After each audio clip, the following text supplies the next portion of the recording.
Assalamualaikum warahmatullahi wabarakatuh. Saya dari kelompok 29 akan menjelaskan tentang penyebab, dampak, dan cara pencegahan stunting. Sebelum kita memasuki isi dari video kita ini, saya akan menjelaskan tentang apa yang dimaksud dengan stunting. Stunting dapat didefinisikan sebagai gangguan tumbuh kembang anak yang disebabkan masalah gizi kronis sejak anak masih berada dalam kandungan. Umumnya, gejala stunting baru terlihat saat anak berusia 2 tahun. Stunting merupakan parameter pertumbuhan anak berdasarkan tinggi badan, sedangkan wasting adalah parameter pertumbuhan anak berdasarkan berat badan. Beragam penyebab stunting.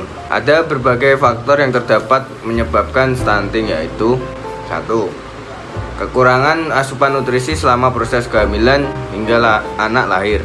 Yang kedua, kondisi sanitasi tempat tinggal yang buruk sehingga ibu hamil menyusui sulit mendapatkan air yang bersih. Yang ketiga, keterbatasan fasilitas kesehatan untuk mendukung kebutuhan ibu hamil, bayi, dan ibu menyusui. Ada berbagai dampak stunting yang bisa berakibat buruk pada anak di masa kini maupun masa mendatang. Dampak buruk tersebut antara lain, yang pertama, kondisi kognitif anak menjadi lemah dan psikomotriknya terhambat. Dampak stunting ini akan membuat anak kesulitan mencoba pelajaran dan susah mengembangkan kreativitas. Yang kedua, anak-anak yang mengalami stunting akan memiliki tingkat intelektual rendah dibandingkan anak-anak yang bertumbuh maksimal. Akibatnya, anak-anak yang stunting akan mengalami hambatan prestasi akademis. Selain itu, proporsi fisik yang kurang memadai juga membuat anak-anak sulit mencapai prestasi di bidang olahraga. Yang ketiga, di masa depan, anak-anak stunting lebih mudah mengalami penyakit yang muncul karena pertambahan usia. Sebuah studi kesehatan menyatakan anak-anak yang mengalami stunting lebih rentan mengidap diabetes dan obesitas ketika dewasa. Keseimbangan kadar gula darah rentan terganggu dan jaringan lemak pada tubuh lebih mudah terbentuk.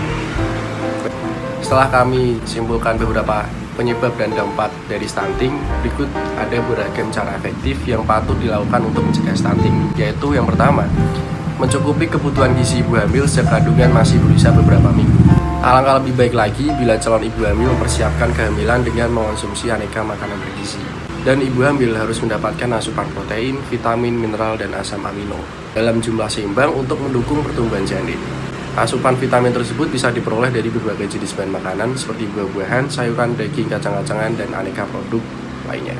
Yang kedua, ibu hamil juga harus rajin memeriksa kondisi kandungannya ke dokter. Dengan demikian, dokter dapat membantu memberikan saran serta suplemen untuk membantu cukupi kebutuhan gizi harian bagi ibu dan janin. Dokter kandungan akan memberitahu informasi seputar kecukupan gizi ibu hamil dengan penjelasan yang detail. Yang ketiga, para ibu hamil juga telaten menjaga kondisi psikis. Kondisi stres selama hamil menyebabkan perubahan hormon yang berimbas pada gangguan tumbuh kembang janin. Selanjutnya, yang keempat, kondisi lingkungan tempat ibu hamil harus benar-benar bersih. Akses air bersih untuk minum dan kamar mandi harus tercukupi demi meminimalkan resiko penyakit menular pada ibu hamil. Yang kelima, setelah melahirkan, para ibu harus tetap mendapatkan asupan gizi seimbang setiap hari. Asupan gizi tersebut merupakan sumber makanan yang mendukung produksi air susu ibu berkualitas. Bayi yang baru lahir harus mendapatkan ASI eksklusif selama 6 bulan bila kondisinya memungkinkan. Yang keenam, anak yang baru lahir harus dijadwalkan vaksinasi secara rutin hingga mendapatkan seluruh rangkaian vaksinasi secara lengkap. Vaksinasi sangat penting untuk meminimalkan risiko infeksi dini dan penyakit yang rentan menyebabkan anak stunting. Selanjutnya, lingkungan tempat tinggal juga harus selalu bersih untuk meminimalisirkan risiko wabah penyakit menular pada bayi. Selain vaksinasi, bayi juga harus melakukan kontrol kesehatan ke dokter anak secara rutin. Bila anak telah lahir, para orang tua harus mencari informasi detail tentang asupan gizi yang seimbang bagi buah hatinya.